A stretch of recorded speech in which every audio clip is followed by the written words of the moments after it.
Greetings, all metalheads! Welcome to the Metal Ben Mobile.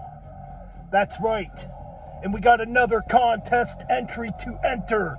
This one's for Barry at That Goat Metal Show for hitting 1,500 subs, which I believe happened about a month ago right now.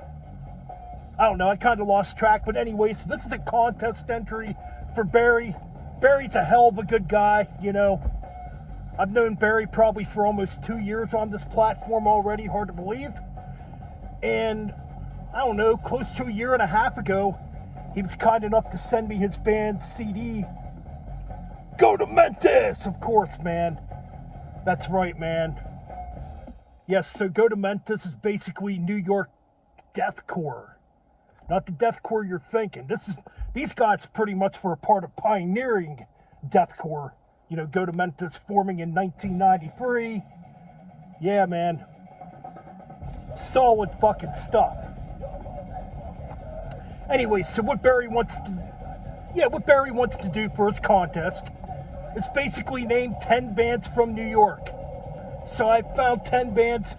I mean, there's nothing really obscure in this, so, you know, I just picked out 10 random bands that I'm going to show here. Hell, we'll start off with the cassette. Man, obviously, you can't go wrong with no Ace Frehley, man. Frehley Comet.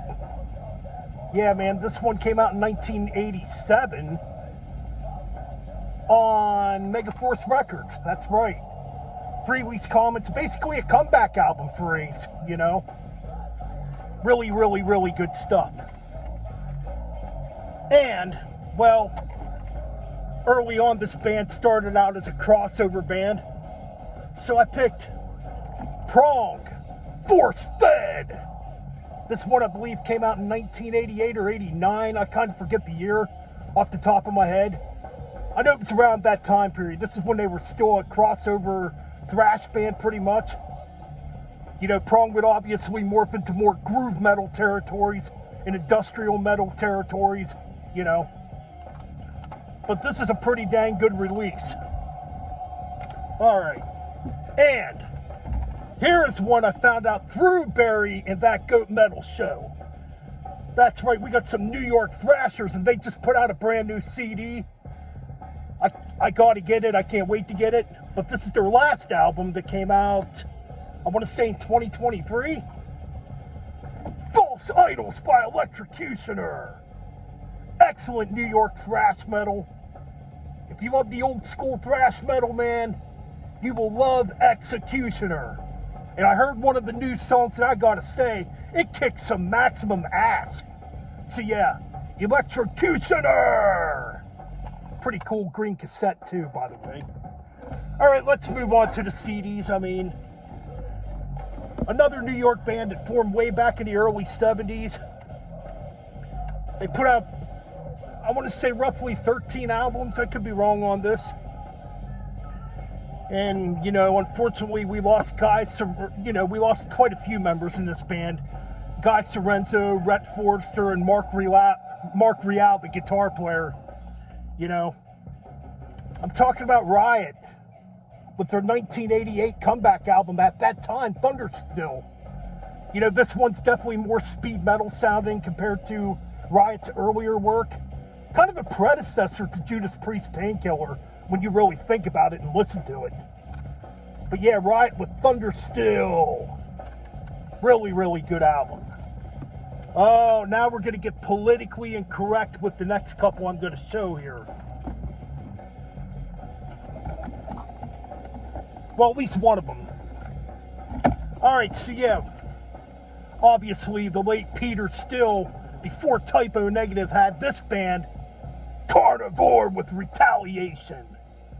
Came out in 1987. One of the best freaking crossover albums. You know, pure politically incorrect stuff on this. Stuff you couldn't do nowadays, probably. That's why I love this CD and this band. Heck yeah, rest in peace, Peter Still. Alright, up next, I went with a different album for this band. So this is a Nuclear Assault album that don't get talked about much. I actually think it's a pretty good album. Yes, this does not have Danny Lilker on bass, but yeah, I still think this is a good album. Something Wild by Nuclear Assault, their 1993 album. I mean, there's still some thrash on here. They didn't completely wimp out and slow down on here.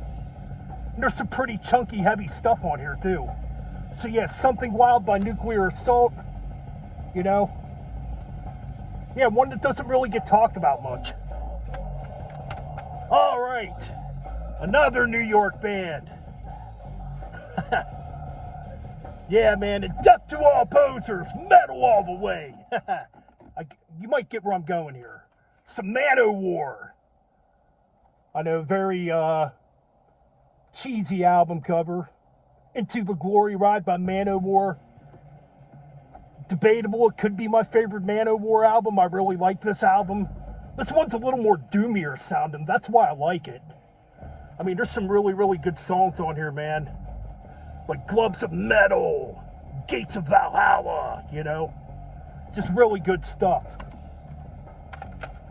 All right, moving on.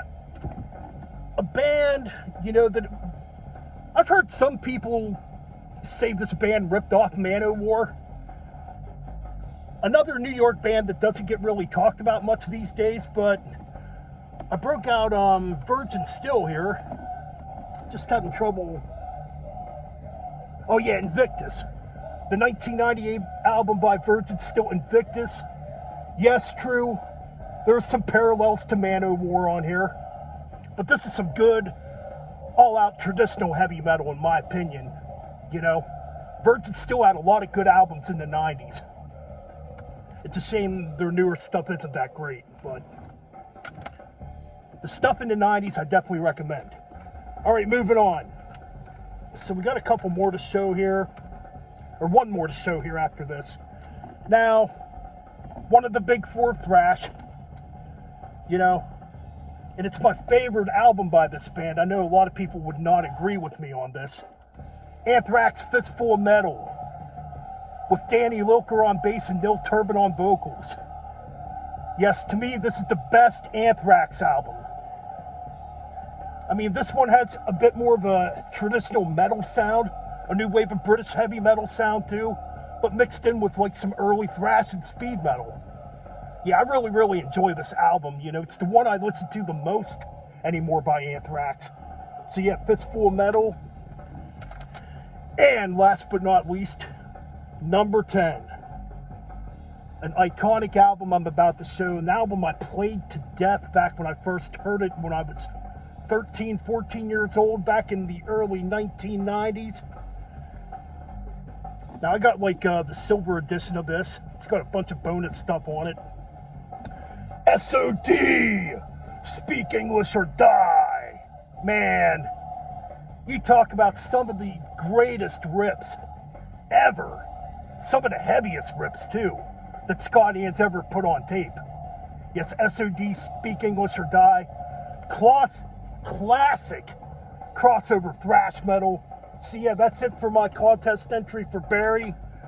Yes, go over and subscribe to Barry's channel. Barry is a great guy, very supportive of the scene, you know, very supportive of other YouTube channels, and just an all-out really awesome guy, man. Anyways, thank you very much, and keep it metal!